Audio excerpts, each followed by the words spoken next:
Good evening, everybody. Welcome to the Speedy Gaming Network. This is going to be the Link to the Past Randomizer Daily Race. It's going to be open mode. All 7 crystals will be required to defeat Ganon and open Aghanim's Tower. My name is Claymore729, and I'm joined today by Sorcerer Finch. Hey, Claymore, how are you doing today? I'm doing well. How are you?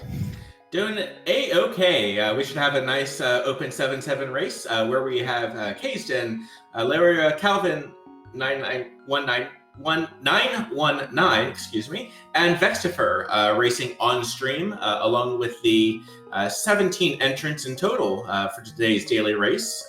What are we looking for for our first tracked item so far? Well, since we're in open mode, our runners are going to be able to start either in their house or in the sanctuary.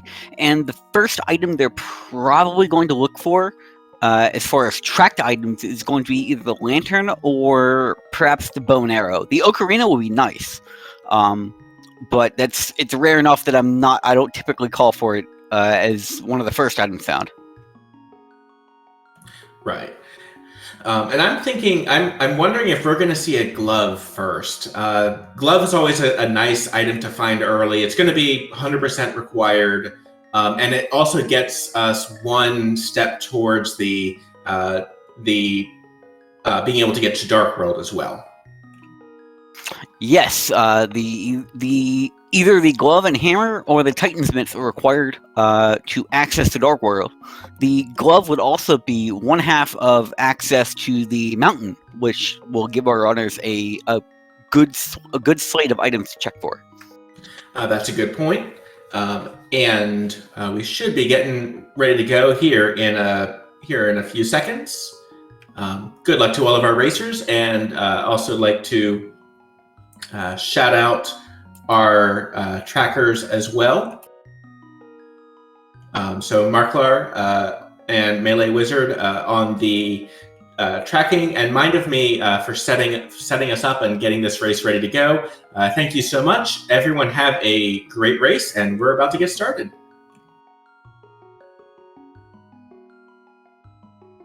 Should be seconds.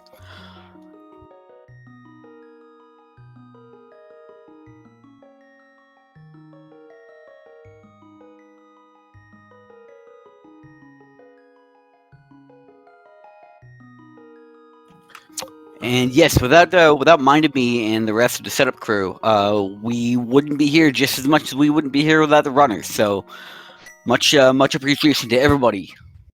And we are off. Kaysden getting the cape in Link's house, and it's the shield, the small shield in Sanctuary.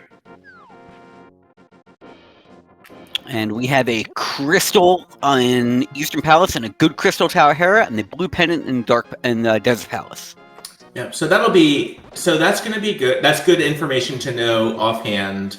With Desert being a regular pendant, we don't necessarily have to do that dungeon, and it's only 2 items as well. Hera can be nice and quick. Kaysden going towards Uncle at the very front of Escape to start with. And he's just rewarded with 10 arrows. Well, we have right. Vextifer and Leoria going over to the Lost Woods section of the map. Nobody has checked Lumberjack Cave yet. Oh, but there's a Moon Pearl.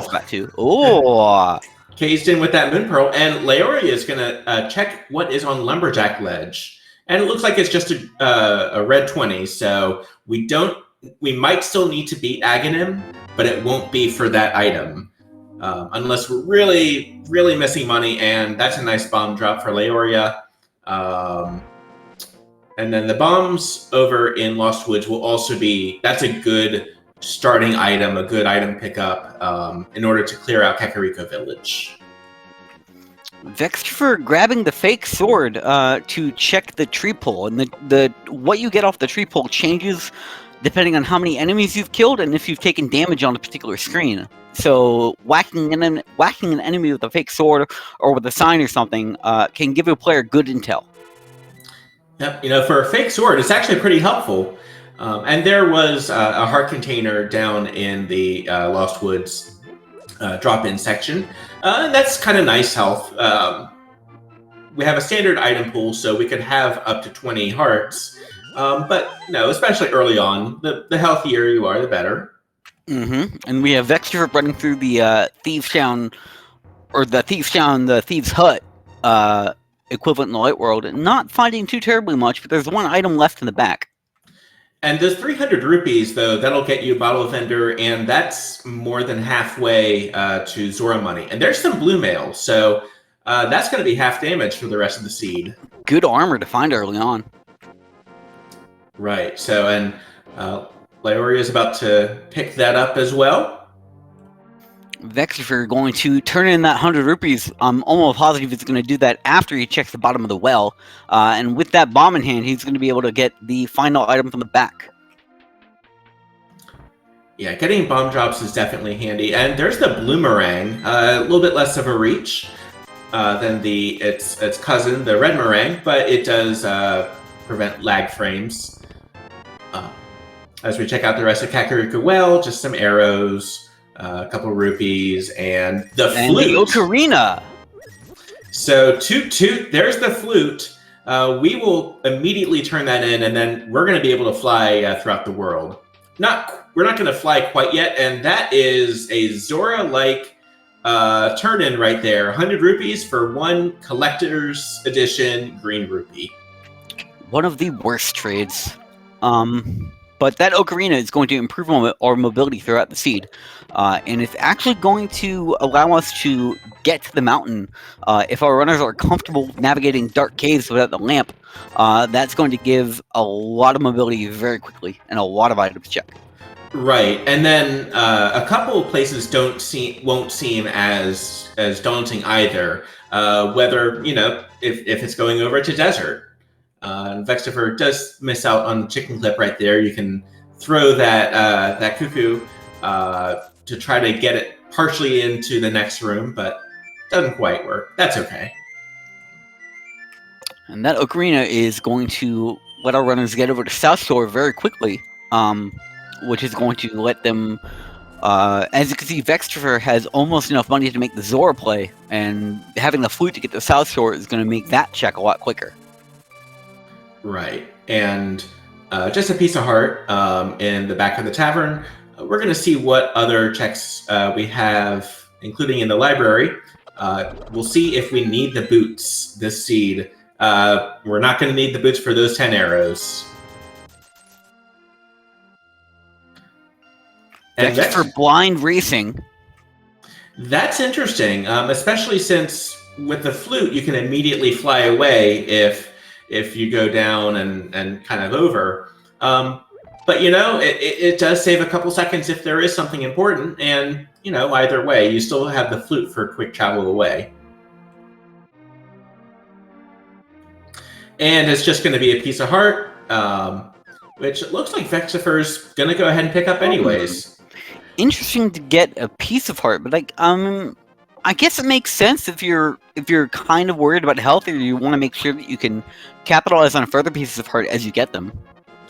Right, and Vextifer, having started in the Sanctuary, is now going to get that cape. But Leoria in the well does pick up the bow. Bow from the dam is not a terrible place to find it. It's early on, so they're going to have that range. Right, and that's one of the pieces for logical Eastern Palace. Now, Eastern Palace at this point is completable. Just be prepared to be navigating some dark rooms, and it's not technically in logic yet. Our runners, I'm sure, would be able to tackle that just fine, though. And when we talk about logic, the game has a sequence to it. Certain items in it would logically require you to have in order to do particular things. For instance, the game wants you to have the lantern before you beat Eastern Palace so you can navigate dark rooms. Similarly, the game wants you to have the power gloves before you access the top of the mountain. But if our runners know how to do things, they can get away with not having particular items. So having the flute point number 1 gets you to the top of the mountain. And so you can break logic to get particular items. And as I'm speaking about the power gloves, Leoria and Kaze didn't find them in the Moldorm's cave. breaking logic can be useful to get items, but it's something you have to keep in mind, because if you go against what the game is technically expecting you to be able to do, you can get yourself in some weird situations if you don't remember it. Right, like if you're like on the mountain, for example, without the flute, you're probably not going to find the lamp if you needed the lamp to get up there. But yeah, that power glove, that's going to be a good find. That's a piece away from requiring Aghanim to get to the Dark World. Loria going up to Ice Rod Cave just for a piece of heart there. But we'll be able to immediately fly away, and that's an early flute. Always always feels good. I just want to play in chat asking if this is going to be an Agaseed soon. Ordinarily, I would say no. With the Power Glove and the Moon Pearl in hand on Kazan's screen, we are only one item away from finding our way into the Dark World without having to beat Aghanim. But Randomizer being what it is, we may not end up finding that hammer. And we are also one item away now from Aghanim access. We just need a sword. Kazan is checking the back of Escape, 3 items back here. And Loria is in Desert, checking those couple items to see if there's anything interesting there. There's Quake on Kazan's side. Quake is an interesting pull from the back of Escape. Normally, it is used in the original game to open Turtle Rock. In the randomizer, it can also be used to open Misery Mire, which means our runners might need Quake in order to access one or another of the dungeons, or potentially both. Right. And I do like Kazan's play here, going to Eastern, because there are still a good number of items that you can pick up without requiring that lamp. The other thing is, if we get a fire source, we do have logical access to the back and to be able to mostly clear the dungeon logically. And there's red mail on Calvin's side. Now we are seeing from Calvin one of the glitches that comes out when you play the Japanese 1.0 version of the game, which the randomizer is based on.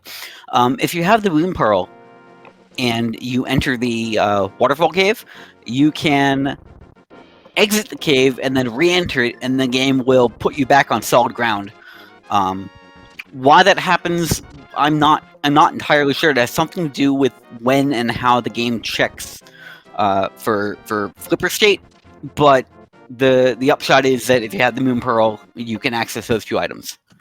And meanwhile, we do have 2 swords now available to us. One was in Sassy's closet. The other is on Lake Hylia Island. So if our runners find a mirror and flippers coming up soon, that's probably going to be picked up at some point.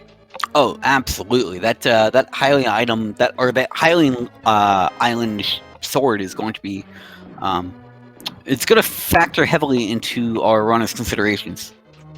And the green pendant is going to be Ice Palace. Calvin checking with Sassy as to where that green pendant is. So that's some nice information to know. We know that Ice Palace is not a crystal. And it still might be worth delving in if you're running low on locations. It is I think it's got 3 items. And then plus you'll be able to turn in that green pendant for another item. Yeah, for a 4th technically. Now, Ice Palace isn't awful to navigate if you don't need it for a crystal, but our runners, it's going to deprioritize Ice Palace because the game may or may not decide to put something valuable in there.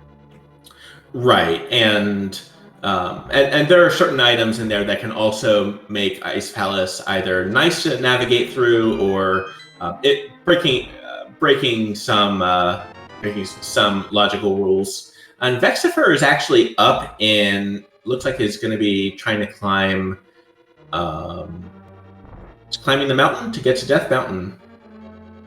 I think so. In the dark, right there. Doing it this way is a little strange. Or unless he flew to the one, and I missed it. Right, and it's not Oh, no, that's... Okay, so they're actually in the back of Escape. Okay. He's going back to Dark Cross in the Sanctuary? I mean, it's an isolated item, and there was a key in the back of Escape as well. This is also one of those. It is a play where you're probably going to be one of the few people to do it this early. So if it's something good like a hook shot or most of the tracked items at this point would be helpful. The only thing is, without a sword to see kind of where you are, you can see the boomerang being thrown a bunch. And there's some green goo, and it was just 3 bombs, unfortunately, in Dark Cross. That doesn't feel good. No, it's... I'm surprised that Vexfer made that play. I wonder if that's something he does as a matter of course. Yeah, I mean, and on the other hand, it does mean that you're not isolating that check. So it's interesting, but I don't mind it too much personally, especially if you're already there. And even though they didn't have the sword, looks like they were able to navigate pretty decently with just the boomerang. But now most of our runners are in that eastern area. Kayston is just a few rooms away, just from here, 2 rooms from the Armos Knights, which is the Eastern Palace boss. And remember, our runners are not technically supposed to be here, so it's going to be interesting to see what they get. Right. But looks to be starting to set up for the quick kill. There is a way to attack these Armos Knights where, just like that. Just like that. Very well done. Just for 50 rupees, but that is crystal number 1 at about the 13-minute, 58-59-second mark. And if you don't execute that quick kill correctly, the last Armos Knight will enter an enraged state, which will make it mildly to moderately harder to kill.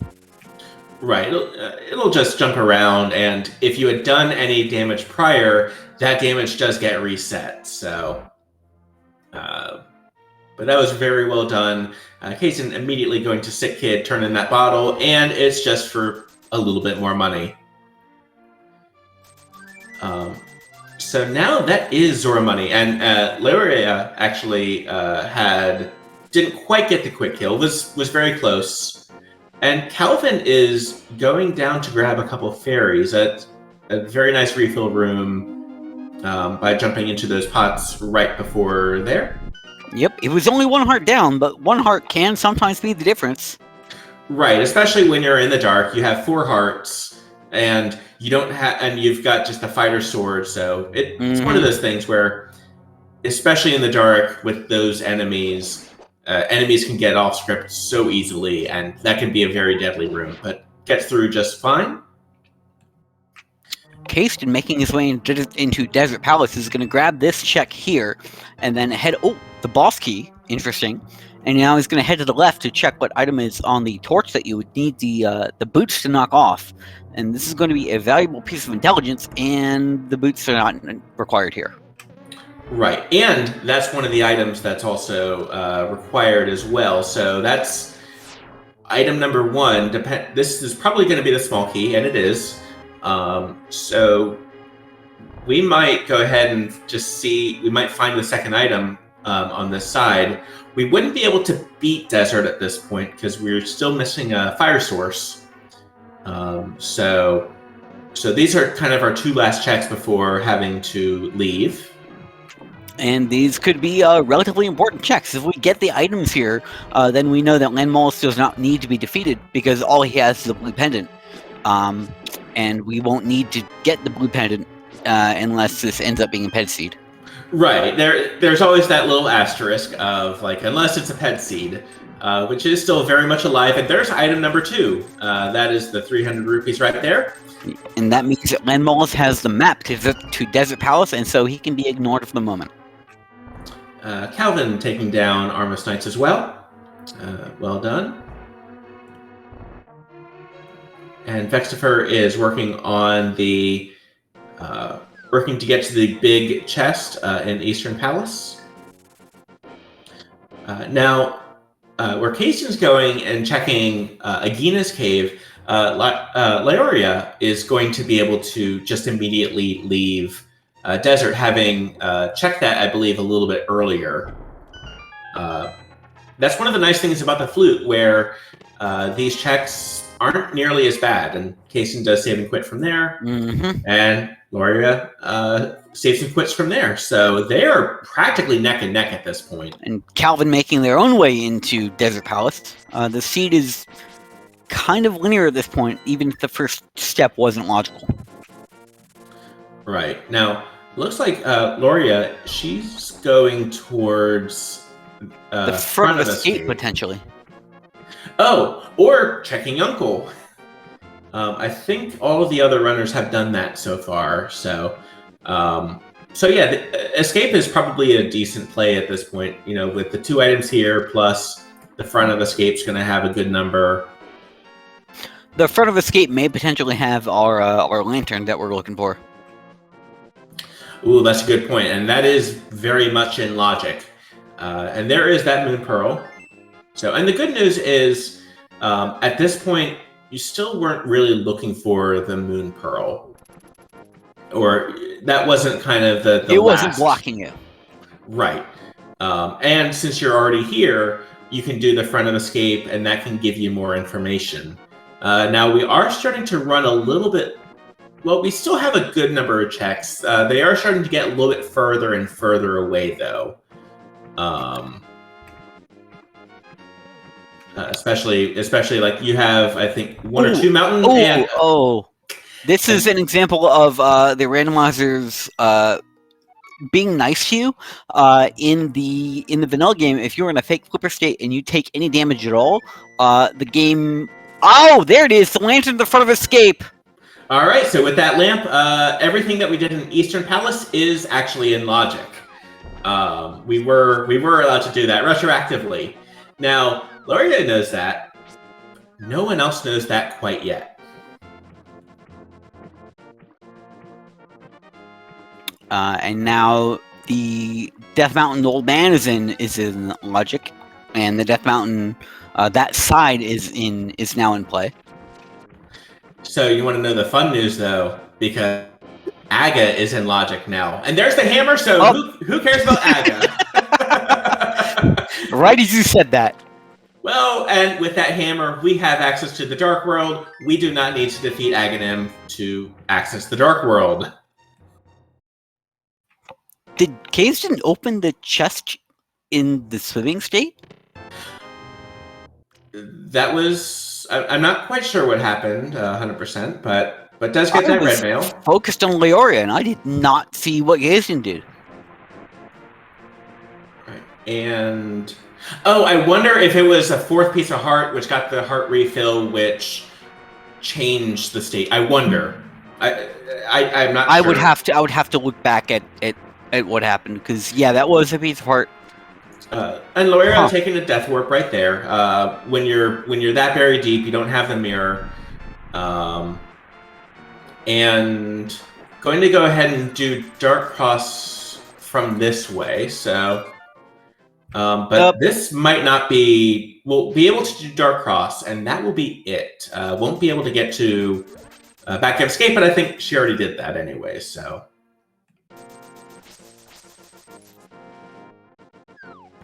And Calvin is also on the way to get that hammer.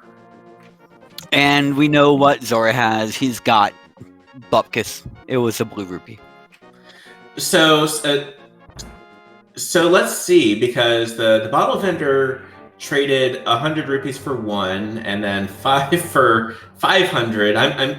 They've got the exact same exchange rate. It seems like between the 2 vendors. Yep, they were colluding.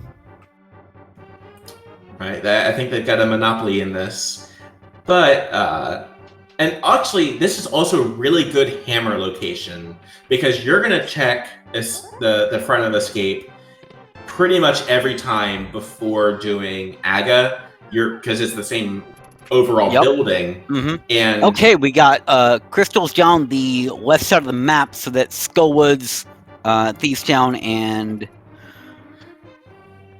Misery Mire. I didn't catch the other crystals. Turtle Rock is a 5/6 crystal, and Pod is the red pendant. Okay, and that means that Swamp Palace and Ice Palace are going to finish out our. Or that means that Swamp Palace and Ice Palace are finishing out our knowledge, and we already knew that Ice Palace was a green pendant from Sahasrara. Yeah, and Hype Cave, it at least had a sword, so that's at this point pretty hype. So that's 3 swords in knowledge. Right. So all we're looking for, and all we need are flippers and mirror. So I guess all we need is probably not the right phrasing. Vexifer, by the way, is up on the mountain. Top of Spectacle Rock is just a couple bombs.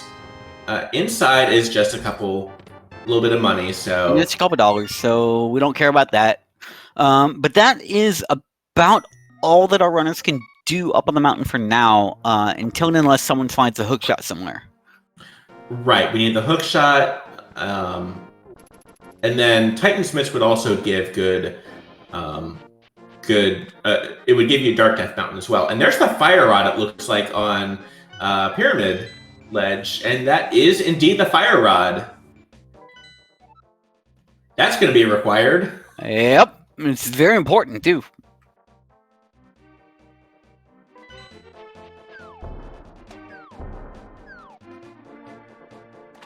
We have Vextra making his checks through the. We're gonna see him grabbing the lamp right quickly too. Right, and most of our runners are taking the same route, which is pretty interesting. Loria leading the pack, followed by Calvin, followed by Kaysden. Chad is saying that Vextra got mirror. I did not catch where he got it. Pendant Pod is going to be interesting. It is. At this point, it is fully clearable. What with that bow, hammer, that's going to be interesting.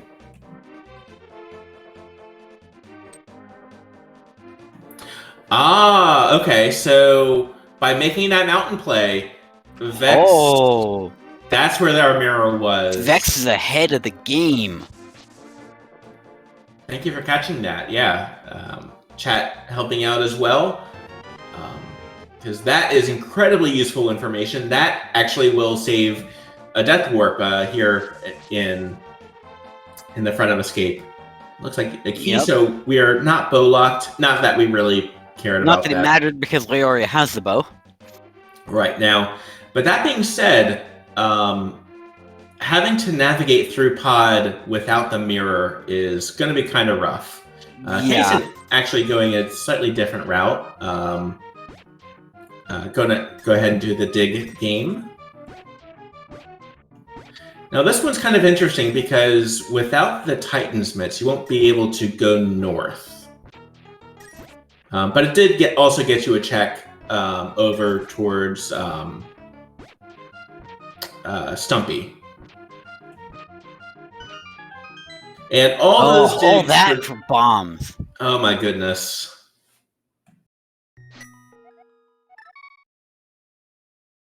I see why some people deprioritize the dig game.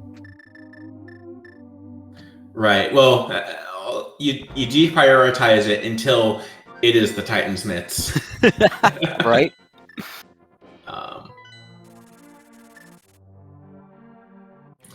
But yeah, we'll see when our runners go up towards that mountain.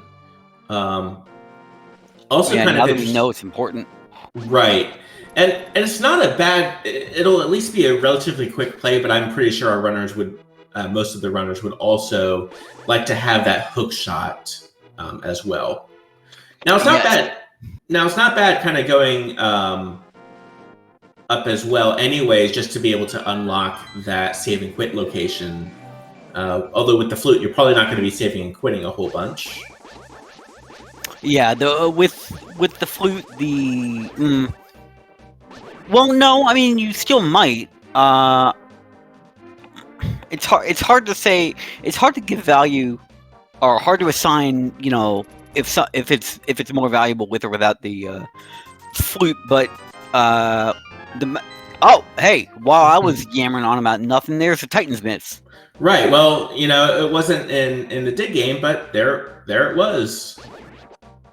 And getting accidentally flung the bottom of the pit and then fell off the ledge.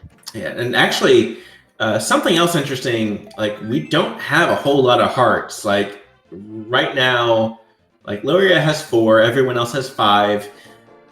There haven't been a whole lot of heart containers yet. I think just the one. K45 here, south of Stumpy, has a heart container, which is not bad. Right, at this point, and there's the mushroom, so that's a nice fetch quest. And with the flute, it's also a very quick fetch quest. Take that mushroom, turn it back into the witch's hut, and they give you something. Now, this is going to be a little bit... there's bombos for Loria, but down to half a heart, so everything is going to be deadly at this point. Solid down movement. Yep, and 3 keys. Harmless Hellway that's where the big key is, okay? Well, I mean, technically Leoria could go for Helmless or King after she clears the items here. It'll be interesting to see if she goes for it on half a heart. Right, and Hammer Pegs, by the way, it was just a green rupee. Oh, and you may, and probably you set your, actually, well, it was a lot of damage, and there's still a decent amount of this map to go. You're also really well set up at this point for a Death Warp. That's true.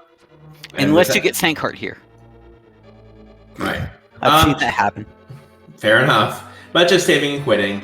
Meanwhile, Kaysen giving us our first look at Thieves' Town. And we're going to see if Loria goes to turn in that mushroom immediately or to go to the mountain. And yeah, going for the mushroom first. You just got it, so... Yeah, you may as well. It's not a bad play.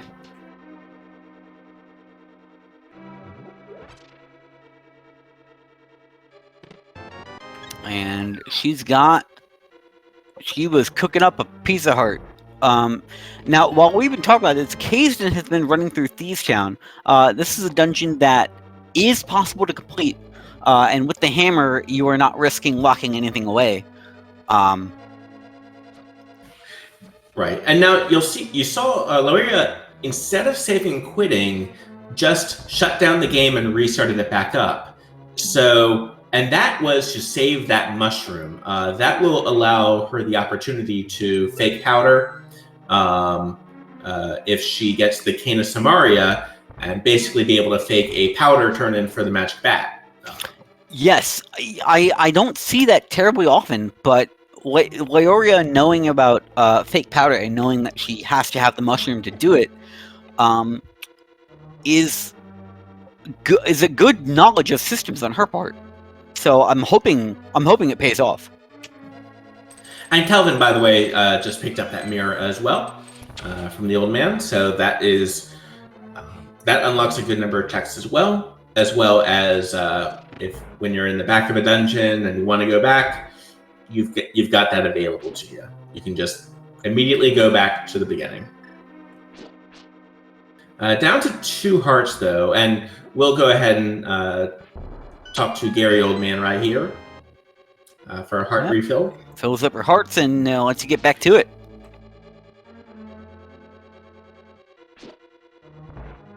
Leoria with those Titan bits as well.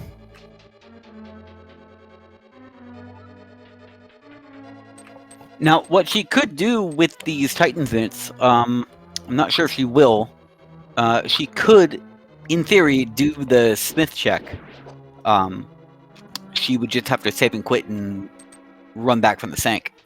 Right, and at this point, I'd be really hesitant about it just because you don't have that mirror. Now, we know where the mirror is. Half of the runners on Restream do have that mirror, so it'll be that would definitely it's one of those things that would save time. And oh yeah, oh okay, so that's where half magic was. Oh, that's where half magic was in Mario's house. Right, and that C-shaped house. Why is it called that, you may ask? Well, the answer may surprise you. It's shaped like a C. C is for half magic. Got it. I need to work on my material.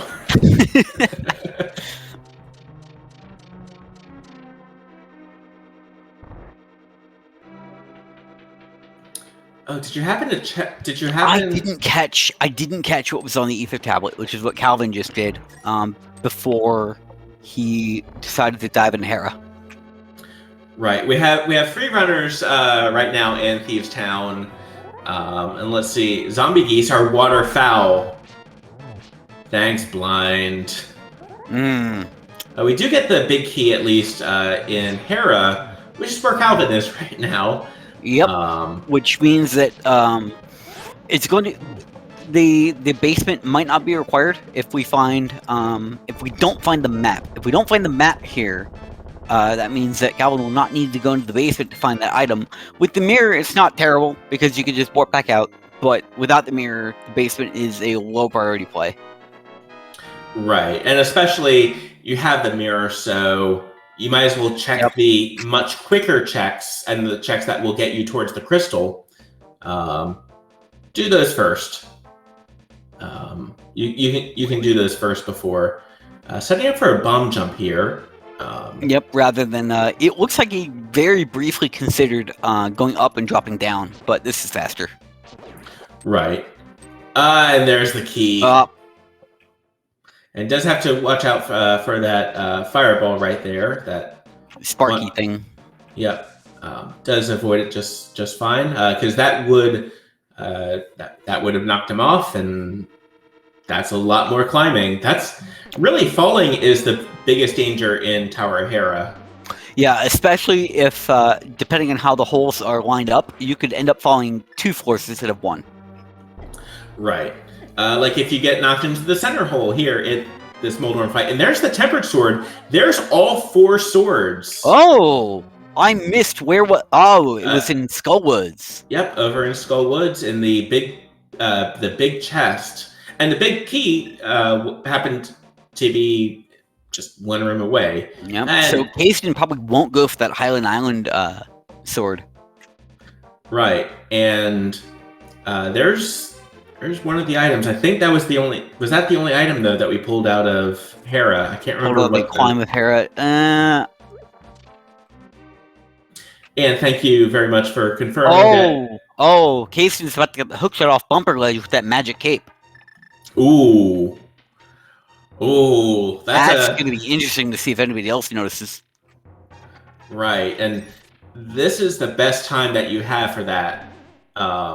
So hey, the cape in Link's house ended up being very important. Right. But what's interesting there, and that I didn't know, normally you get to it by hookshotting across the gap there, but the game apparently does not require that for logic. It considers walking across the bare strip of land that you have between the wall and the gap to be in logic. I did not know that. Yep. That is the logical access. So yeah, all you need is that cape for that. And Kasten with the Titansmiths is going to go ahead and check what is required for Misery Mire. And let's all look together. As it is Bombos. Which half of our runners have. They pulled it out of the back of Escape. Kasten doesn't know that yet, though, so it's going to be interesting to see if he ever closes that gap. Back of Escape, or was it in Back of Pod? Back of Escape, I believe. Or was Back of Escape Quake? I forget now. I think Back of Escape was Quake, and then because Leoria and Calvin do have Bombos together. Yeah, so it must have been buried in Pod. And speaking of, Blind is about to go down on Leoria's side. Leoria using the very valid cape strat with half magic. Right, and there is crystal number 2. And that is crystal number 2 for everyone at this point.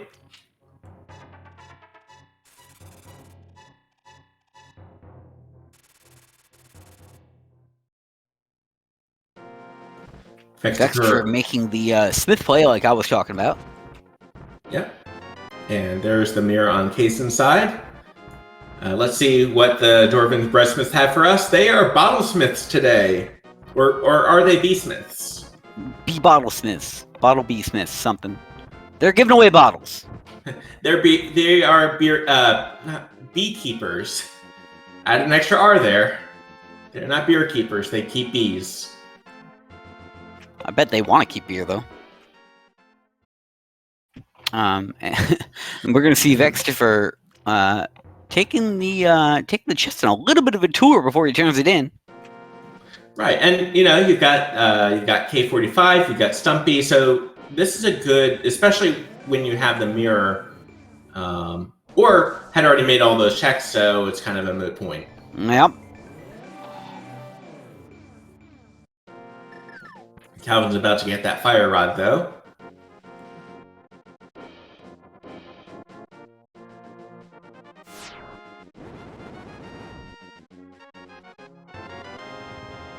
And the other nice thing about this route, it does also put you in the vicinity of the Bombos tablet, which is otherwise a pretty isolated check. So yeah, it's not that easy to get to, or it's not that easy to get to if you're not over here for another reason.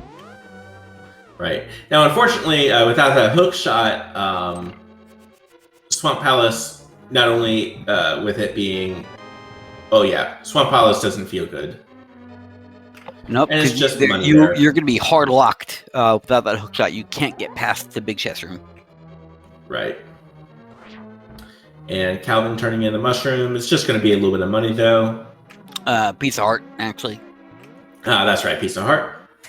Leoria making her way through Skullwoods to the back, and Leoria is going to be decently equipped to take out Mothil over here.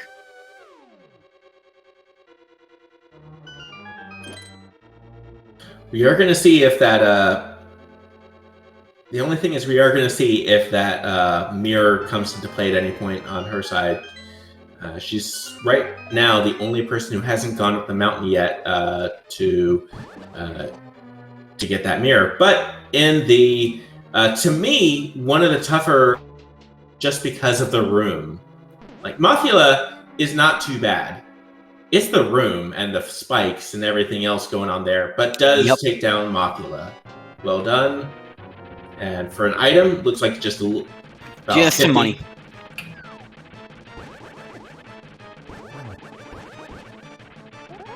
But that is crystal number 3. And then Kaysen is about to collect crystal number 3 as well. Yep, just some money, more money for Casey, not like he needs it. Yep, and Lyra is going right back into Skullwoods. I guess item number 2. Grab that. Yep, to grab that item. Let's see, what would be the most helpful at this point that we haven't seen yet? Yeah, not that.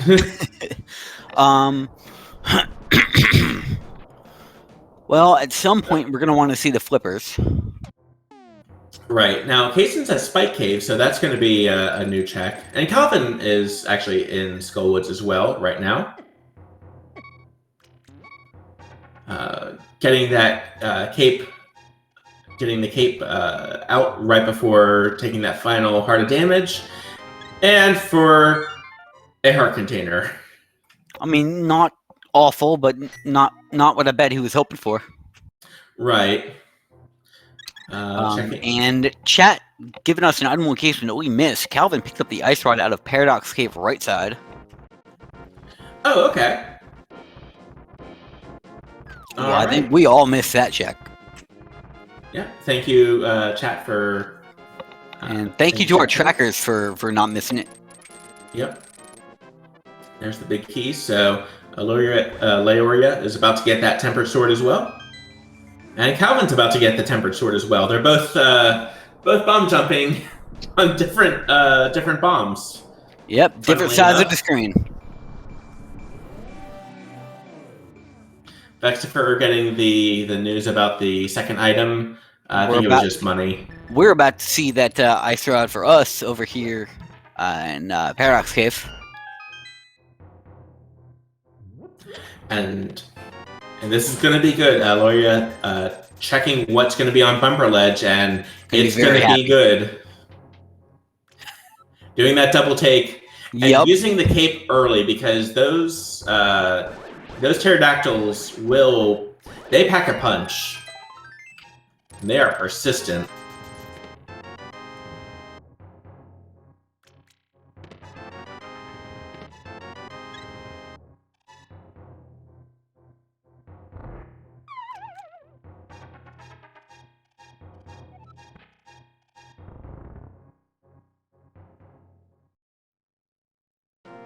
And we're going to catch on Vexter's screen what Ether's got for us. Chat said it was a big 20, so not really what Vexter is hoping for.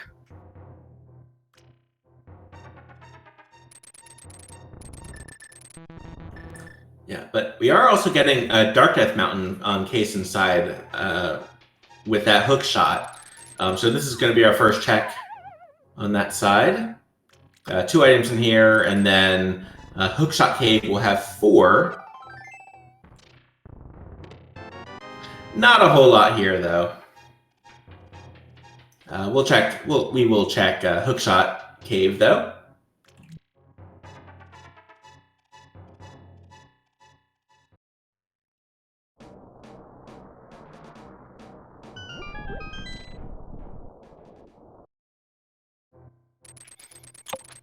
Oh, let's see if Hookshot is super valuable. All right. Well, second shield. That's not terrible. There's a bottle with a fairy, so that's not bad. Oh, flippers! All right. Well, there's Hookshot Cave, and there's the Cane of Samoria. Wow! By God, that's got to be Cane. Stacked cave. And Casey checking to see what is on the island out there. It's just a heart container, so we probably won't be going to get that heart container. Let's see what's on Turtle Rock. What's required? Quake. So we're not going to need ether in this seed. And that's good because we don't have ether. Or rather, our runners will be happy because they don't need ether. So that puts us in no mode then with the fire rod, because we know where the fire rod is. The only exception would be what is the GT big key, and does it require the boots? Yes, that is going to be a question, because it is possible for that Ganon's Tower big key to be on Ganon's torch. Down to the basement, and if that happens, then we might be in trouble.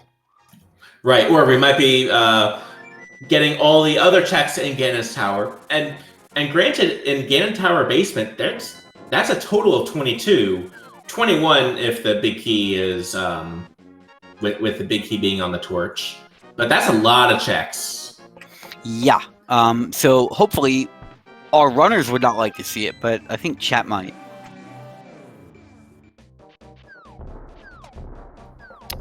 Yeah, no-ish mode. Schrodinger's no mode is what that is. And Kayston looks like it is going... Kayston is going towards K45. Yeah.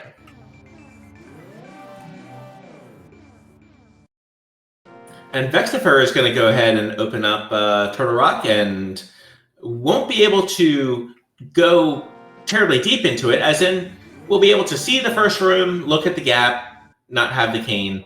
Good news is the cane is right next door in Hookshot Cave. And you've already got it open, so you don't need to reopen it. So. Yep. The only problem is Vexford doesn't have the hookshot, so he's not going to go in there and check. But if he did, he would be able to. Right, that's a good point. Yeah, so that hook shot Bumper Ledge is going to haunt Vexter for a while because it's not a very high priority check unless you happen to walk over there. Bumper Ledge is the only thing there. So if you as a matter of course don't prioritize Bumper Ledge, you're not going to head over there for the check. Right, or you also have Graveyard Ledge, I suppose, which is another check that you don't necessarily want to have to make.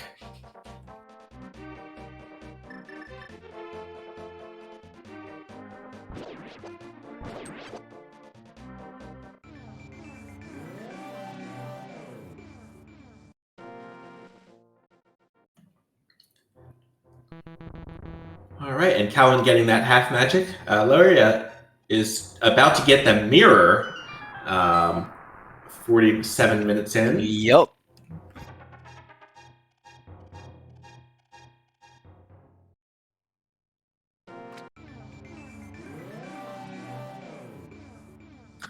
All right, and Kaysen going into Swamp Palace, and still looking for the fire rod. So is probably gonna still be checking for a decent number.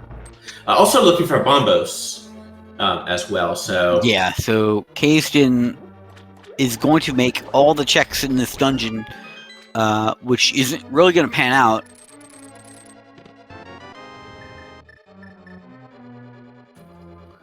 Yeah, unfortunately, now there's still a good number of items that could help between the boots, which would put us in go mode or certain go mode once all the other items are found. I suppose if all the items are found, that is go mode, isn't it?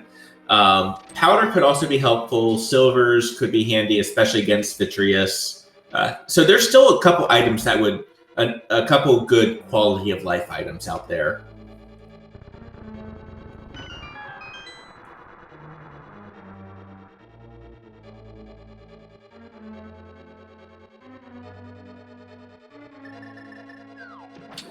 Using that mirror to just using the mirror. If you spam the mirror as you're pushing a block, the block just goes away. Do not try this in dungeons. Yeah, do not. The block will still vanish, but you'll go back to the back. You'll go back to the front of the dungeon. So right, you will too.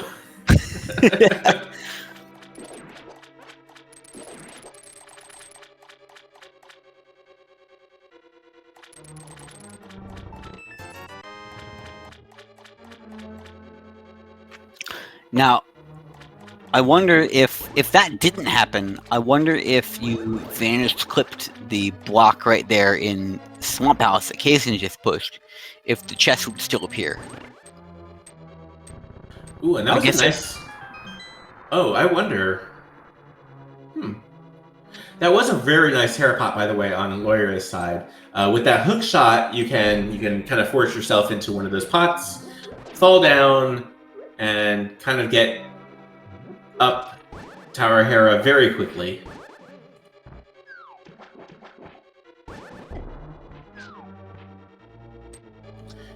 And diver down. Well done, Kaysen. That was a very, very good diver down. Nothing really to complain about there. Right, and to explain diver down, you know, Legend of Zelda: A Link to the Past is an incredible game. You know, in the SNES area, it fits so much content in, and you know, for all that content, there are a couple glitches in there, including if you're not jumping from a known like a known ladder into water, you must be jumping into somewhere legitimate. So you can actually clip yourself into a railing. You jump down, the game thinks that you're jumping onto land, and you can walk on water. Yep. If you don't transition from a point where the game recognizes that a water transition is to be made, the game forgets the water's there, and you can use that to significantly great effect. In the room where the two chests are, you can diver down there and grab those chests without having to, you know, go all over the dungeon to drain the water there. Right. Now, if you do mess up on Diver Down, though, then and you flood that key, then you're kind of in trouble. You would have to leave the dungeon and then come back in for the water to become accessible again. Yep, and we're going to see the Diver Down here. Yep, using the bomb setup. First time, like, first Diver Down. That's very good. And Kaysen, because got the big key, just going to go ahead and turn that in right now. Does get caught in the door transition, though. Diver Down does kind of mess up with a bit of the sprite placement. So when you go to walk back up the stairs, you appear in this room, and you're too close. Basically, you get too close to the door. So the game thinks that you're clearly going right back down the stairs. So you go down the stairs. And unfortunately, it was only for $20. Yep, so he has to go repeat the Diver Down so he can get out the door. Right. And there are a couple ways to set up this Diver Down as well. There's bombs, which is how Kaysen's setting it up. There's also using the Canis Samaria and using that block to clip yourself into that railing.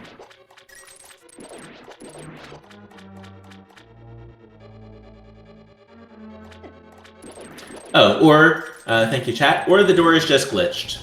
Regardless if it's Diver Down. There's powder. There's powder. So Leoria's strat, keeping the mushroom, isn't going to end up paying off. Not that she knows that. And granted, if she hits go mode, she might not be checking that chest anyways. Yeah. And with the hook shot, at least, well, she'll be able to pop open Turtle Rock here, and then just go get the Canis Samaria from the doormat next door. And Kaysen is on the Argus fight.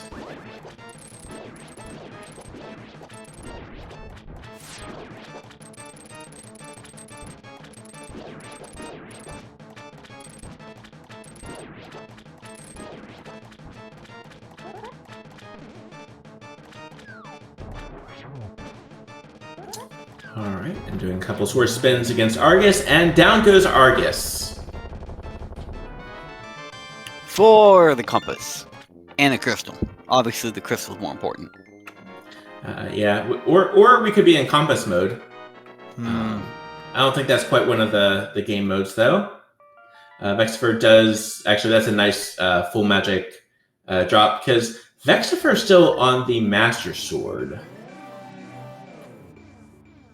For this Macula fight.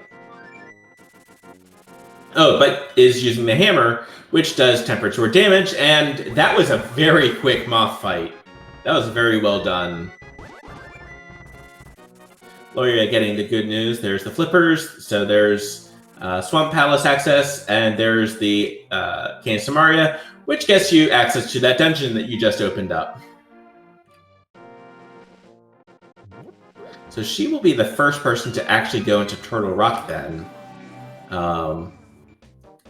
It definitely, I think, feels better when it's the last dungeon that you delve into. Just because you walk out and there's Ganon's Tower. But there are a good number of items in here as well. I think it's, 4 items? So... And... She is actually... Well, and, she's in go mode at this point, so about the 55-minute mark. Well, maybe. Oh, right. Schrodinger's go mode, depending on those boots. Calvin also getting the good news. And Head is dead. It is just, it was already dead, but it is just a heart container over on Vexifer's side. That's a good place to check, though. You just completed Skull Woods, and you have the mirror, you have the book. Go ahead and check it, especially if you don't know what you still need.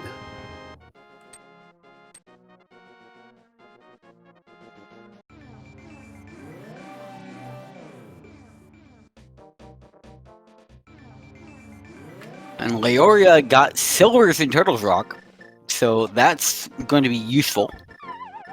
Right. Well, and especially and actually at this point, she's going to get some decent use out of those silvers. The Vitreous fight in Misery Mire, I mean, with Tempered Sword, it's not bad, but silvers makes it a very nice fight. And, it's a piece of heart over at the Witch's Hut, and it was a piece of heart over here in Magic Bat.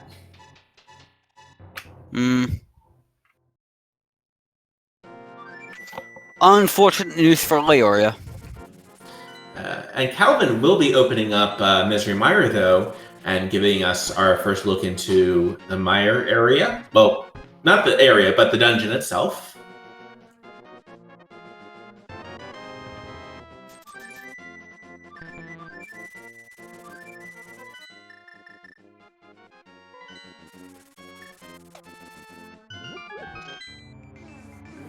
All right, and Kaysden, it looks like is going to be checking out Pod, which is good because the Bombos Medallion was in the back.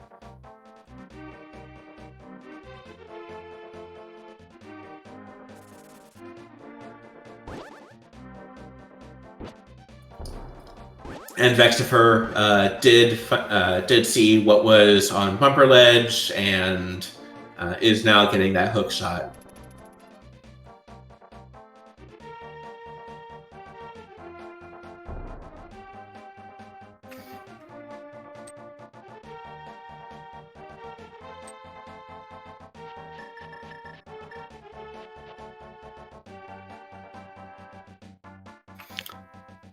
Calvin making his way through Misery Mire and Leoria making her way through Turtles Rock, through the weird roller room. Right, and we do not need to do Laser Bridge. Good news for our runners. Right, and especially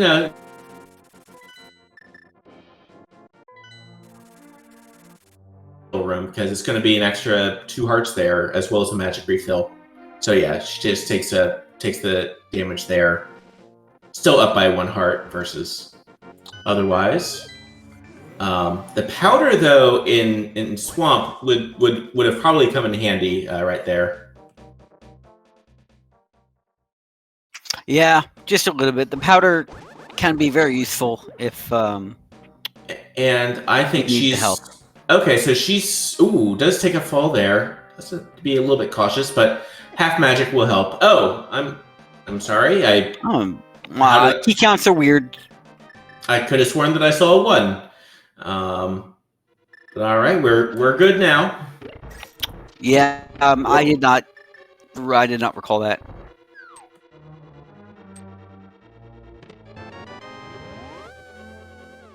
Yeah, I think so. Yep. Because there's the fairy from Hookshot Cave. Yep. That was because without safety door, it's a long trek in Turtle Rock. But now she's going to go up against Trinex here, and that half magic is going to come in handy.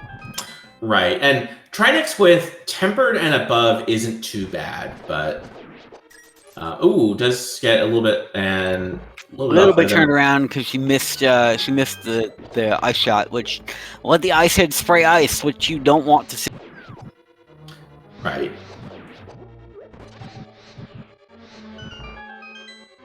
All right, but on to the second phase or the third phase, Trinex. This is the tri part of the Trinex.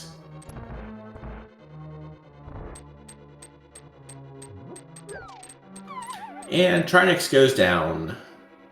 Vextifer over in Palace of Darkness. Yeah, it's kind of interesting. We've got all of our runners are in very different locations. They are literally in the 4 corners, pretty much. Yeah, basically. I mean, Pod is probably the closest to something else, but my goodness.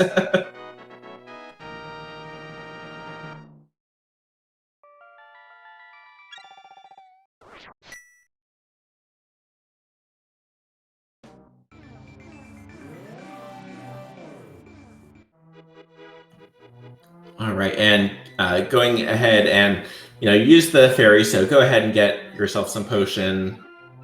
Kaysen also getting the bad news about the pedestal. That does also guarantee that we do not need to finish the pendant dungeons. If it wasn't already guaranteed, it is especially guaranteed at this point.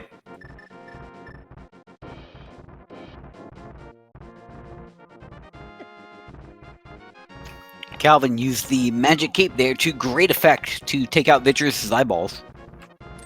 Yeah, and down goes Vitreous.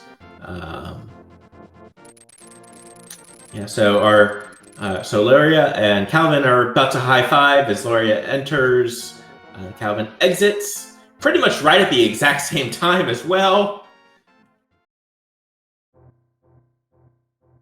Just imagining Link to the Past, where all of our runners like show up as ghosts to each other, so you can see where everyone is like as they're going. That would be interesting and sounds like a programmatic nightmare. Right. All right, and Calvin also picking up a little bit of magic there. As Kaysen will be getting the news about... well, actually, no. It just need Quake, so we'll likely be going straight into Turtle Rock, since you're already here, and we'll have just Misery Mire to clear up. He'll have to dive into Pod for it, though. He'll have to get that Bombos medallion. That's true.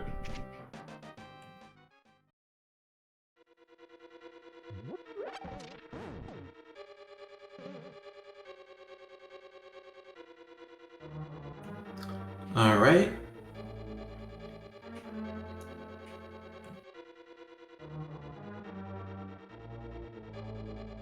I actually hadn't seen where the big key was in Misery Mire, so I know Calvin had already gotten it.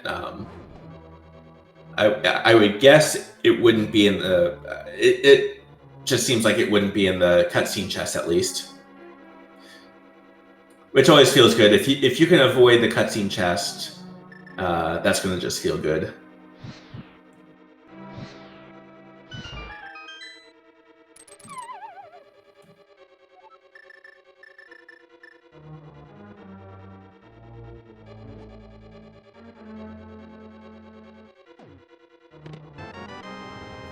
All right, and there's the silvers for Kaysen. Meanwhile, Vextifer goes through the pod maze. Calvin is into Swamp Palace.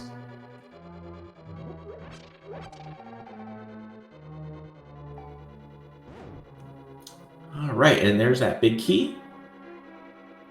So, Loria is... That's the toughest part of Misery Mire when you're in go mode. Just, where's the big key?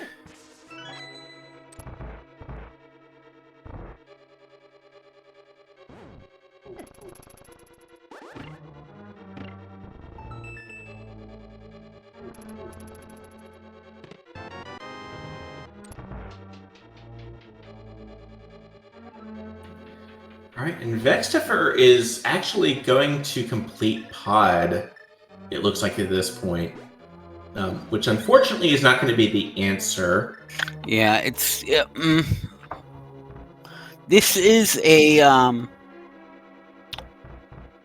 strange play. I wouldn't have called this. I guess he really wants to check the item.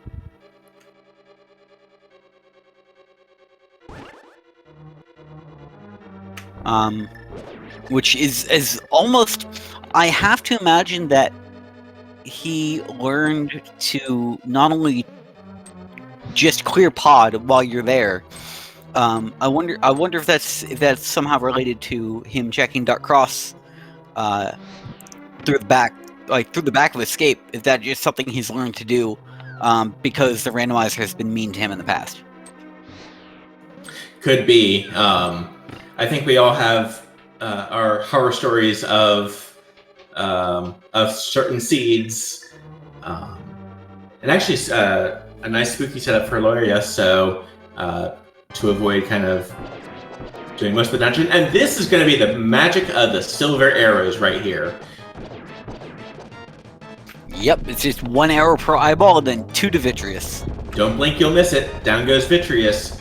And that is the 6th crystal for Aloria. Yep, she just needs to circle back and do Swamp Palace, and then she'll be in Shro mode, I think we're calling it. Yeah, and Swamp Palace, when you're in go mode, like, or pretty much go mode, it's a much quicker dungeon than if you're trying to pull a bunch of items out. The only thing is she'll probably miss out on some of the chests along the way, like the powder, but we'll see.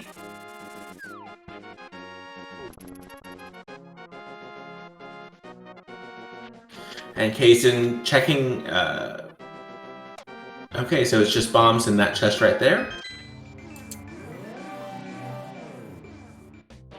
I hadn't seen what was in Mimic Cave, but it wasn't boots. It wasn't boots, so we don't really care.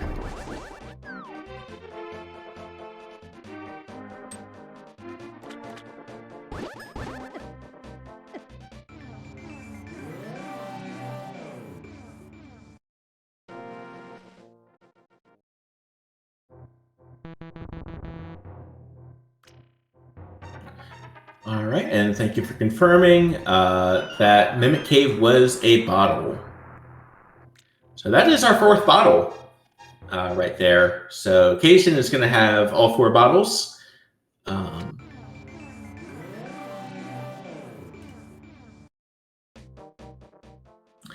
So Calvin, did Calvin not do the back of escape? Because that's where the Quake Medallion was. No, Calvin must not have. He must not have... Ooh. That's gonna hurt.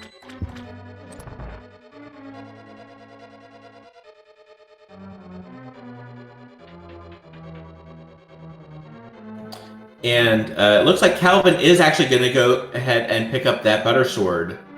The Golden Sword, which does the most damage in the game. And Vexifer is going to try to set up a splash deletion right here. Ooh, this is interesting tech. Right, and like, so the reason. Ooh. Well, it worked for a second, and then Zora decided nope. And one of the nice things, and one of the things about the fake flipper is also if you get yourself, I think if you're still on the screen, it will allow you to respawn. Yep. But so the reason that works is, as I understand it, there's these things called Ancilla in the game, and Ancilla is anything like the dust that you kick up behind yourself with the boots, or the arrows, or apparently the bombs. And what happens is that the splash when you jump into water is also an Ancilla, and the routine in the game that checks for whether you're allowed to be swimming is tied to the splash for some reason. Probably for code overhead. If the code only runs when the splash occurs, then it's less cycles for the game. Also, the boomerang sparkles count as an Ancilla, and so if that splash doesn't happen, then the game doesn't check, and so you're never popped back out of the water. Right. And by the way, Calvin did go back into the back of escape and did grab that Quake Medallion. Good, he's gonna need it. Right. Meanwhile, Luria is on to the Argus fight, and this is going to be her 7th crystal. So we're going to start a nice little game here. Put in a number into chat, number 1 through 22. We're going to be tracking from Luria's side. Where do we think that the big key is going to be in Ganon's Tower? Which chest check do we think we're going to have? And Claymore, which number do you go usually with? I've I've seen so many different routes that I forget what the actual number is, but I typically see it, or I typically call seeing it somewhere between double fire bar and rando room. The room with the 2 fire bars, and then the room with 4 chests that you have to get through the wall to get to. Okay. So, and for me, I think back to Schoolhouse Rock, and I think 3 is a magic number. Yes, it is. It's a magic number. Well, we'll see. Maybe we'll get Chat's dream come true and find GT on the torch. That's true. We are not technically in go mode yet. We might be. Let's see. Okay, so there's Ether Medallion, and it's a heart container in Pyramid Fairy. Oh, who will take an empty bottle and put a fairy into it? So that's nice of her. Right. And hey, there's that Ether Medallion. Unfortunately, we're still looking for the... Oh, actually, yeah, still looking for Bombos. Yep, Kasian's gonna have to go walk into a pendant dungeon, which never feels good. Right. I mean, it is Pod, and there's the flippers for Vex, so... And there's the Canastamaria, so... Yep. So now he has access to all the other dungeons that he needs. Yep, that is likely go mode for Vex.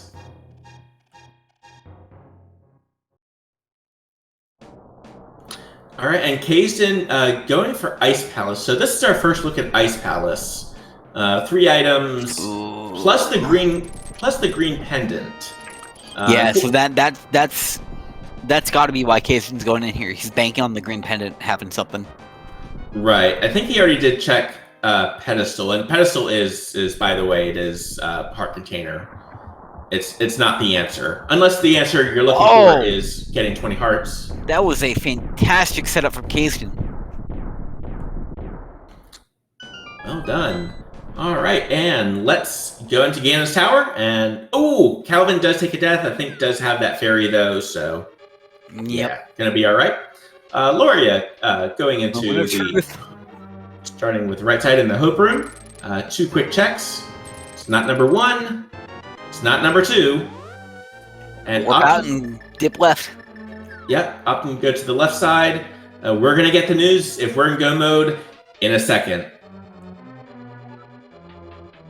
We are in go mode. We are in go mode. It was close though. It was the key, just not the key we wanted. Right, and depending on the key layout, you'd still want to get that key. Even though we do love Bob and the Bob glitch. That was 4. So that was 4 and a nice heart refill. Yep. 5. There we go. There's the boots. Not that we need them, but it's nice to know where they are. Well, and now if you really want that key, you can go get that key. Yep. Or bonk yourself across the pit. That was up to number 7 so far, because the 2 torch, 4 in there, 7, 8 is a small key. Also, I'm just looking at the heart numbers, and where is that 9 hearts? This hasn't been a very healthy seed. Like, Kazden is our heart leader at 13, which isn't a whole lot. But Kazden also has red mail. That's true. That's true. Loria with 9 hearts and blue mail isn't in the best position. Also not in the worst position, but... Right, and 9 is not the answer. It is another key, though. Just not the correct key.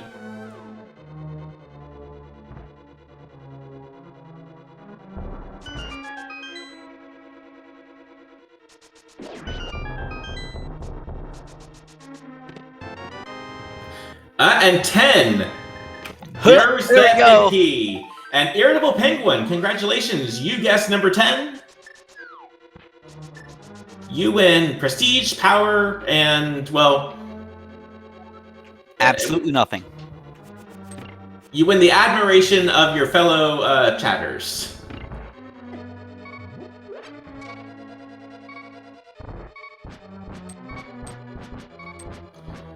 All right, down to 2 hearts. This is tense. down to 3 hearts, just... Oh, finally got that second one. That one But getting to 4 hearts... And that was a very quick setup right there. Nice key dash. And Casey dropping into the fight with Cold Stare. He doesn't have bombos, but he does have half magic, so the 8 fire rod shots are not going to be a significant problem. And let's see if we manage. Oh, they escaped. Okay, so Loria's gonna take the refill room right here because there are a couple of fairies. Not a bad move at 1 heart. Yeah. Ooh, Calvin though is down to 1 heart. Does have that blue potion. Will opt instead, I think, wisely to use the cape right there. Save. Yep. When you already have full magic, might as well use all of your resources first. And Casey got Tower Shield or Mirror Shield out of Cold Stare, and we're gonna get to go see what junk he's got for us. Yep, it's not gonna be the boots. It's you really don't want to see the shovel. Oh man, the shovel would be mean. Oh, right. Okay. He's jumping into the Dark World, so he can go chain pendant or chain Palace of Darkness to the Sahasrara check, which is going to end up. He's going to end up, probably saying a few choice words to himself once he pulls Bombas out of the basement here. Right, and also don't blink, you'll miss it. The second Lambo fight, very well done by Loria, just using silver arrows. Silver arrows are, you technically don't need them for Ganon, but boy do they help in a good number of situations. And there's the satisfying Wizrobe kill number 2.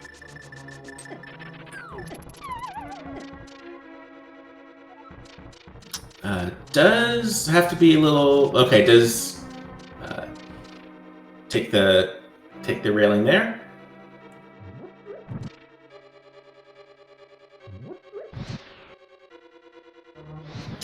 If it was red, then it's got to be... Well, I guess it could be the red meringue, but I don't think it was. Opting to... I think that's a good idea. Just go ahead and get that free heart, because you don't have the powder. Now, we know the powder was on the way up to... in Swamp Palace. Yep. But that is missing. Leoria doesn't have that, but not that it super matters, but it'd be nice for safety. Right. And you might see her go get the fairy, kind of depending on the heart situation. Has been collecting a good number of hearts kind of along this way, though. And Moldorum turning away at the second.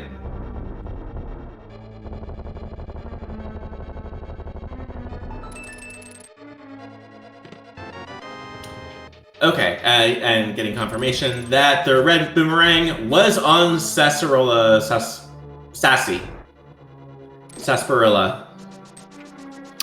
We missed Kazdan turning it in. I thought he went straight here after Ice Palace to get. Yeah, we missed Kazdan doing Saha before Pod. I would have expected him to do. Well, maybe not. Green Pendant's on the way. Green Pendant's on the way. I saw Kazdan walking out from Sassy. As a fun note, I think there are 49 different combinations in the credits for... Ooh, that's a tough Aga pattern right there. This is actually a tough pattern as well. And Calvin is also in GT as well. Does get those boots. And Aga's being pretty troublesome right here, and I think that's number 5 at this point. Yep, there's number 6. There we go. So Aga down, but Aga was Ganon this entire time. Too bad you can't slash at the bat at this point, well... Yeah, that'd be really nice if you could just take the bat out right here. but that's that fight, and we're about to drop into the Ganon fight. Now, let's go ahead and see how this goes. What words of wisdom does Ganon have for us today? Ganon of the Tower, what is your wisdom?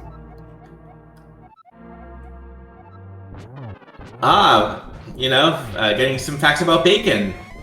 So let's see, Loria, bring home the bacon, defeat Ganon. Ganon bacon. Oh, and okay, so and you Good have use the of the blue cape. potion and a good use of the cape, and you only need 12 slashes with that tempered sword.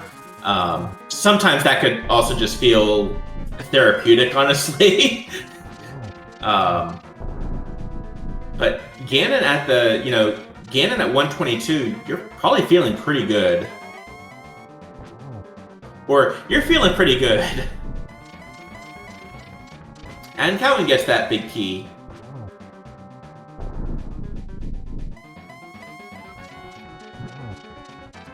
And oh no, Silver, one weakness. It doesn't quite get the torch glitch, but... Oh my god! Oh! And actually, that's going to turn out really well, because that's going to allow Ganon to respawn right there, get immediately frozen, and get your GGs in chat.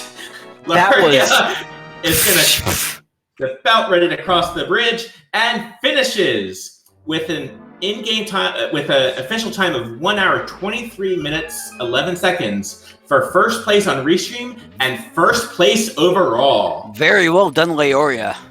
GG. That was incredible.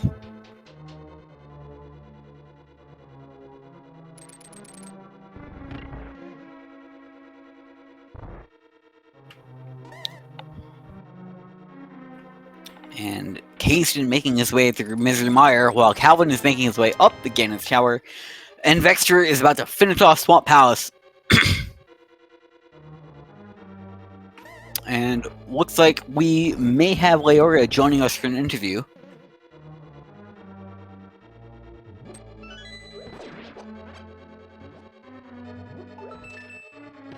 And is that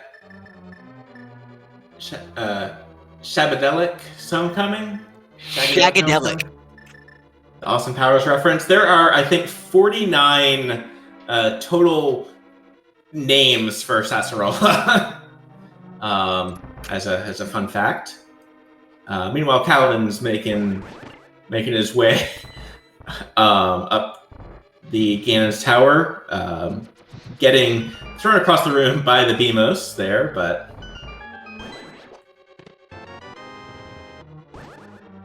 And we're joined in chat by Leoria. GG. Sorry, forgot I put push to talk on. Hi guys, GG. GG, Well congratulations. Congratulations on the first place. Yo, thanks. I'm shaking. Are you shaking? I bit my knuckle when you almost fell off the ledge there. Just calculated, trying to set up the pool and just were too low, you know? Well, and you did set yourself up really well for that really quick Ganon kill with the silvers. It was all planned. Yeah, totally calculated. I'm not freaking out at all. No, everything's fine. But GG. And you went into go mode, I think, pretty relatively quick. I mean, granted, 1 hour 23 minutes is already a pretty nice seed. How did it feel, kind of like when you realized, oh, I'm in go mode, I'm good? I kind of had a moment when I picked up Flippers and Cane and Hookshot Cave, because I knew what I needed, and I knew I was looking for Cane, but I was looking for Cane for Mire more than anything, and it didn't hit me that, oh yeah, I just got Flippers. Oh, I'm in go mode. Let's go do Turtle Rock. We're fine. We're in go. Let's go.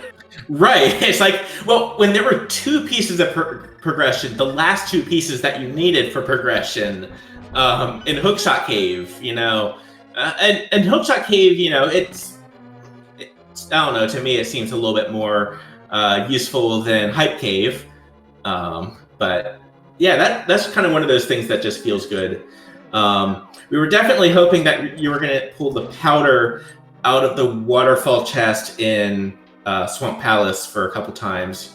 Definitely, hearts were also at a commodity, weren't they? Yeah, I felt a little like worried early on because I think I entered Dark World at like what 4 hearts blue mail or something ridiculous like that. Like Something ridiculous. I was a little bit worried, but once I hit about 7, I was like, okay, I'm not in like total Oko mode anymore. I'm just in Ganon hug mode. Like I can do the rest of the seed like this. And Yeah. then picking up the 8th felt just a little bit safer.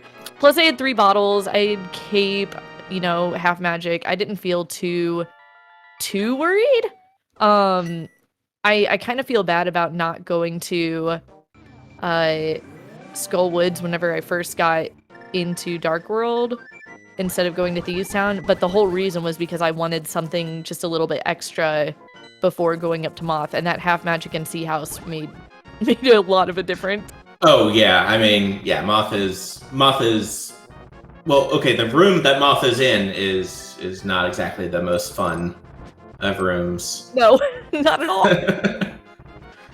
But something that like a couple friends and I have been talking about, especially with the mentor tournament going on, if you can just kind of keep on Moth and keep bullying him, like it ends up being an easier fight because then you're resetting his attack cycle. He's not shooting lasers at you. It's been something that kind of we've been talking to a lot of the mentees about, and so it was kind of nice to, I guess, showcase that and remember it on my own and not go into panic mode. Yeah, we were saying how Mothula itself isn't the problem; it's the arena that's the main problem. You take Moth and you put him in any other arena, and he is a joke. Yeah, it's between the spikes and their damage interaction and the floor. I'm not sure which is the bigger problem. I'd suspect it's the floor though. Yeah, I think if you were to make the fight just immensely easier, either you 1 stop the floor from moving or 2 you stop the spikes. Like one of the 2. Right. And meanwhile, Calvin does take down Aga 2 and about to go into the Ganon fight as well. Kaysen about to enter Ganon's tower, and Vextifer is looking for that big key, which he's about to get right now. And Leoria, your Aga fight wasn't particularly nice. How do you normally like to fight Aga? Obviously the idea is not the best thing is to not fight Aga, but when you have to fight Aga too, how do you normally like to see it go? I mean, better than that. I would have liked my bug nut. I don't know, man. No, all memeing aside, those were just some really nasty patterns there. He was not being kind with the energy balls in some cases. Like, he was throwing out more blue balls than usual. I personally struggle with Aga whenever he is at the bottom of the screen, especially when there ends up being like one of the like shadow phantoms, whatever you want to call them, on like either side of me. The triangle patterns are the worst. Like, I have not figured out a good setup myself for those, so it's just kind of like YOLO.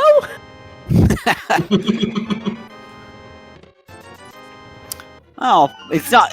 Yeah, I mean, it's not the fastest, but YOLOing and just smacking one ball at Aghanim isn't awful as long as you can avoid the others.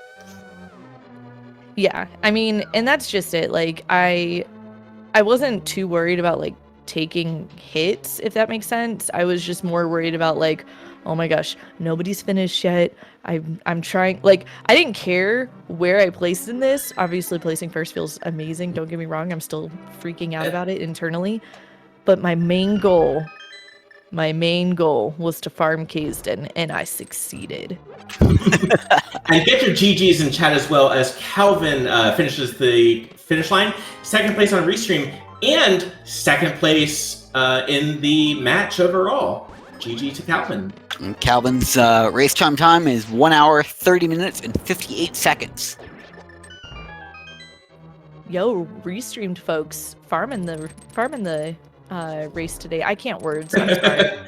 Words are hard. Yeah, wordsing is hard after that. After what we saw in Ganon's fight there, huh? You're not wrong. You're not wrong. And like we saw you get like knocked towards the edge, and then the game lagged a little bit, and I think we all kind of simultaneously had a heart attack. Yeah. Yeah. I had one as well.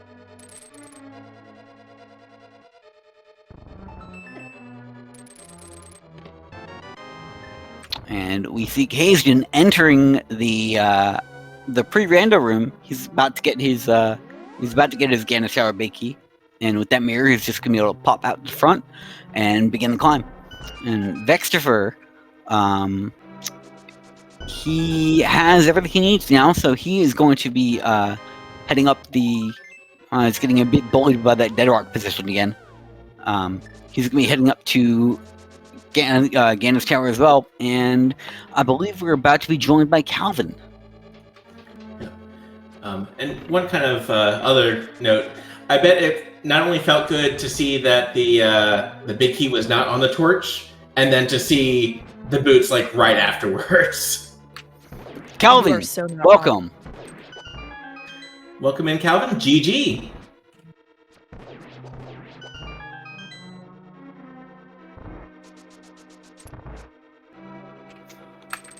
While Calvin gets his microphone set up, Kazan is about to enter the gauntlet. GG! There we go. There we go. All right. So, how did you think about that seed? I never have. This is the worst question for me to answer ever. They always go bad. This one went pretty well, I think. The Bombos medallion was ugly location inside Pendant Pod, which there's always something in Pendant Pod. That's like at least my number one rule in randomizers when Pod is a pendant. And you know that streak continues for there's always something in Pendant Pod. And Hookshot Cave too as well. That was quite a loaded Hookshot Cave. 2 required items inside Hookshot Cave, yeah. And I don't know. Overall it felt pretty good. I mean, 130 is a good time for me, so I'm very happy.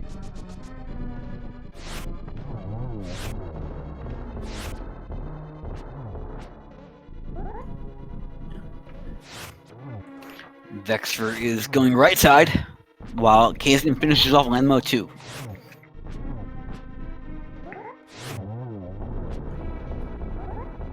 Let's see. So, let's see. Calvin, can you remind me what was your go mode? Was it Hookshot Cave, or were you looking for Quake? Wasn't it? It was Quake in the back of Escape. How did that feel? Or I'm sorry. So when it came to finding that for go mode, I'm like, I looked at my tracker and I just see all this green, and I'm like, well, we're gonna start from one side of the map and work our way to the other. So I was gonna go do the Smith chain, but I'm like, oh wait, I didn't do back of Escape. So it was a big relief that I didn't have to search all this green that's on my tracker. So yay. I think it could have gone, if Ether was anywhere else, I think it could have gone really wrong for me, and I'd probably still be looking for it. So yeah, at least and by the way, the Ether Medallion, which fortunately we didn't need, it ended up being on Pyramid Fairy, by the way. ooh. Nice. But yeah, it was kind of nice, you know. I think everyone is on Tempered or Butter Sword, and the Force Sword. I mean, on the Lake Island, you know, that's, you know, if you want to go get it, you can, but it was kind of nice that you didn't need to. Yeah, you didn't need to get it, but I got it because, like, actually that was a blind check for me. I was like, well, since I'm here, let me check this first. And it happened to be a sword upgrade. I'm like, let's take it. Sure. You're already here, and and there's still a decent quality of life difference, between the butter and tempered. Mm-hmm. So, absolutely. Kaysen about to enter the Aga 2 fight. Vexaver is starting the ascent of Ganon's Tower. Yeah, I wasn't sure if anybody was actually going to go back for that fourth sword on Lake Hylia Island once we found tempered. Like Sorcerer said, tempered gold is mainly just quality of life. It's not required. Yeah. I did not even know there was a sword there. Like, I never was in that area and checked it. Oh, so by the way, that was where the fourth sword was. Well, good to know. And also, to be fair, the other three swords weren't in terrible locations, at least. Because I think you got your tempered in the big chest in Skull Woods, I think. So Yeah. definitely probably felt better getting it then, rather than as you're trying to circle back through Skull Woods trying to find those items. Mm-hmm. Yeah, I kind of wish I had checked it before, but beggars, choosers, blah blah blah blah.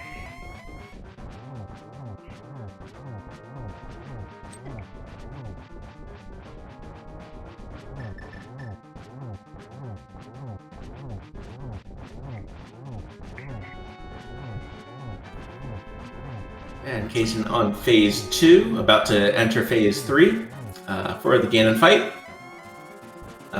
It was also really, honestly, just some of the item locations were interesting, with the hook shot being where it was. I don't know. It seems like it's been a long time since Bumper Ledge was actually useful.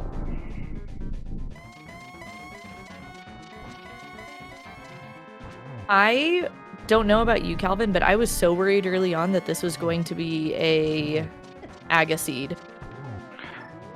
Yeah, same. Let me think. What was my go mode, or what was my no Aga mode? Oh yeah, backup escape. I found the lamp. I was like tempted to turn around and go do Aga right then and there, and then I'm like, oh, hammer. Yeah, same exact thought. I'm like, okay. Oh, okay. Yeah, we were talking. We were talking about when we pulled the lamp. We started on a spiel about Kazden finishing off 7th place in the restream with a time of 1 hour 39 minutes and 18 seconds. Welcome, Kazden. GG. GG. Kazden. Yeah. Kazden. What's up? Why did you not go to Pendant Pod? I was 100% metagaming you. I figured if in there, Knew it. it's just free time. I was gonna take it. I freaking knew it. No, so I was like, Leo's going in there for sure. I'm not. I'll still be my last location.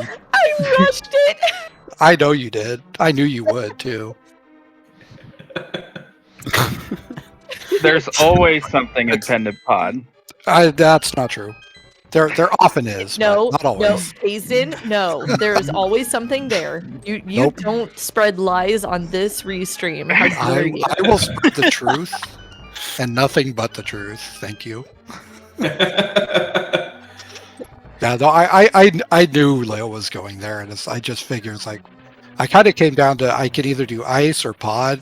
Leo's probably already done pod, so if I go in there, I'm probably already behind. Let's just go to ice and just keep Dude, metagaming ice? and Ew. hope it wins. But And Vexter defeating Moldorm 2 and crossing the ledge and on his way up to Aga. I mean, and to be fair, Kaysen, you did find the red meringue. From that turn-in, you were the only person to go into ice. Unfortunately, not a fan of the red boom. Yeah, but it completes the set, It does, yeah. The siblings. Just missing a bug net. That's all I'm missing. Which turned out to be on the climb. Ganon's Tower. Did you find my bug net in Ganon's Tower? I did. what was everybody's heart count? Because mine was like really, really low. Leoria finished on 9 hearts. Oh, 9. Sorry. 9 hearts blue mail. Yeah. 1, 2. It looks like Calvin finished on 10 hearts and red. Yeah. Red mail. Where was that? Waterfall Cave was one of them. And then where was the That other one. upgrade? I Blue mail think was Paradox early. I Cave, I forget think. where. Paradox, right. Oh, wait. Paradox must have been the one that I got then. I didn't get Waterfall. Yeah, I broke logic early, hoping to get an advantage, and I found red mail. I'm like, okay, I guess. I mean, it's nice not dying, especially with a low heart count. Mm. Sort of counts, Yeah. right? Not Yeah, dying is always the best choice. True. Meanwhile, Vexifer is on the Ganon Fight as well.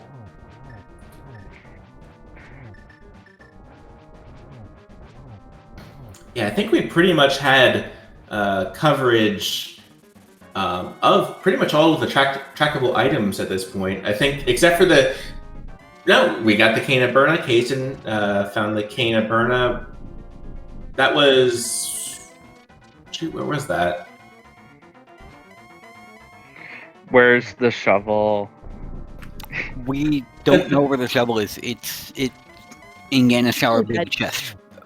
No. Ganon's Tower, big chest. Let's go, shovel. Shovel for go mode. Oof.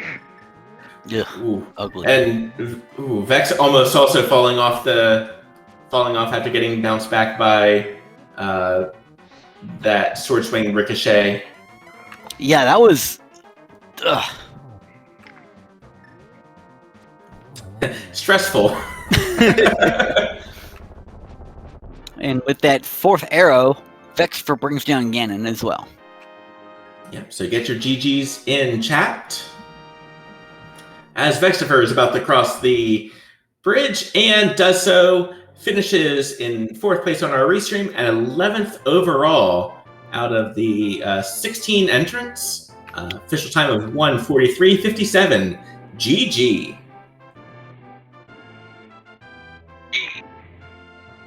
And it looks like he's about to join us.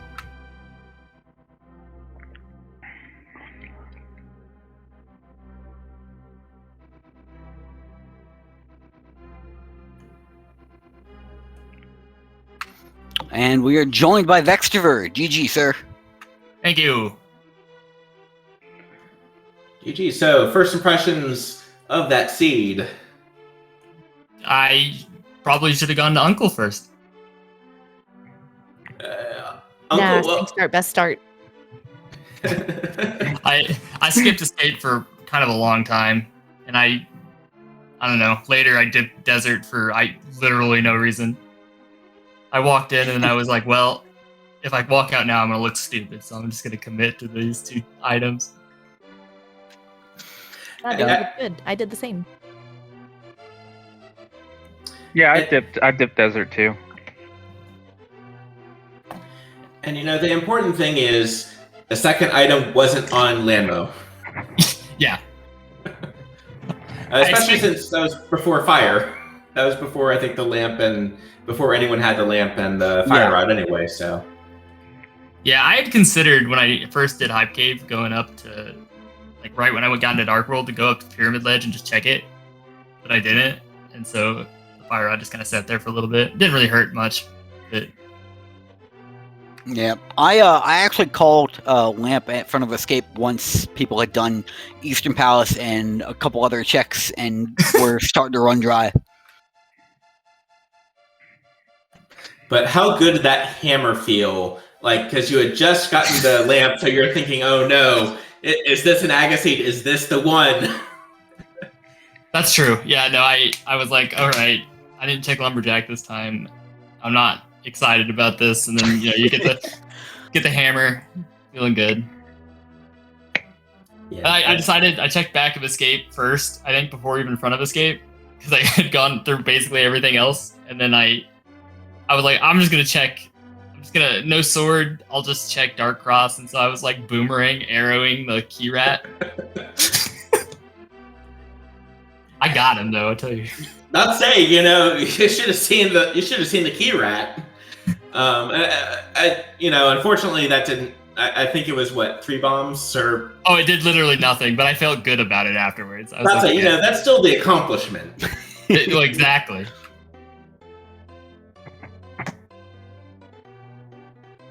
And had a good hammer moth, so I can be happy about the whole seed. Yeah, that was a really quick moth fight. Moth actually, I think for all of our runners on Restream, like that was it was a pretty good fight. It was he didn't get Mothula didn't get too rough. Yeah, that Mothula fight could have been, and I have seen way worse. Yeah, Moth's my worst fight out of all the bosses, next to Trinex. Master Sword Trinex, anyway.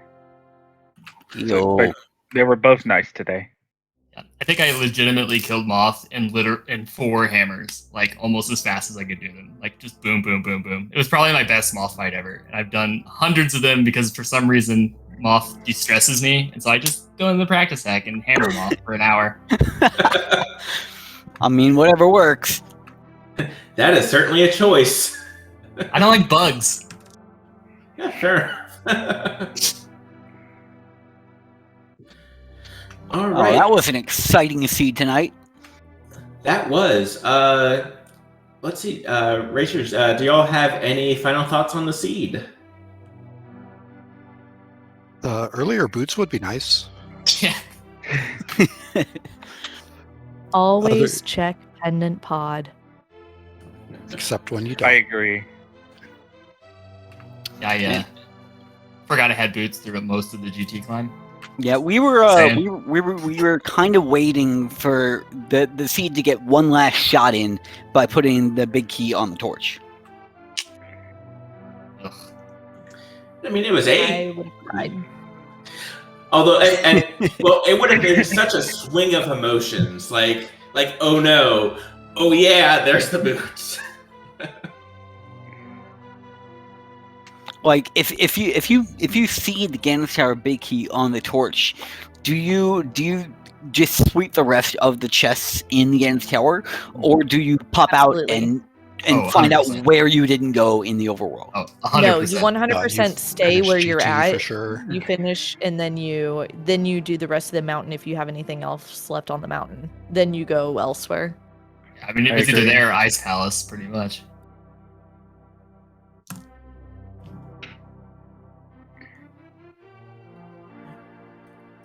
All right. Well, thank you to all of our racers. Make sure to please give Loria, Kaysden, Calvin, and Vexifer a follow. It's already tough racing, and then with the pressure of, don't worry, there's a lot of people watching me right now. So the pressure of that, definitely, GG, and thank you for agreeing to be restreamed. Also want to give a shout out to our trackers, Marklar and Melee Wizard, for pressing the buttons for us, keeping us honest. Also, thanks to Mime With Me, who got us set up earlier today. And thank you to my co-com, Claymore. Claymore, do you have any final thoughts on the seed? Well, first, thank you for being in the booth with Be Sorcerer. Always good. This seed was not very nice, but our runners got through it. And just a bit of mundane sort of talking. We got on Monday at 11. We have a hybrid major glitch daily race. We don't have a restream channel for it. On Tuesday at 2 p.m. we have a casual boots. Wednesday at 9 is going to be same as this, open 7. And Thursday, July 8th is going to be crisscross. I'm not entirely certain what that is, but it sounds like an entrance randomizer with cross light and dark world. I'm not entirely bothered, so I could be wrong. And then Friday at 11, we have another open 7-7. So pay attention to all the usual channels to find out what channels those will be on.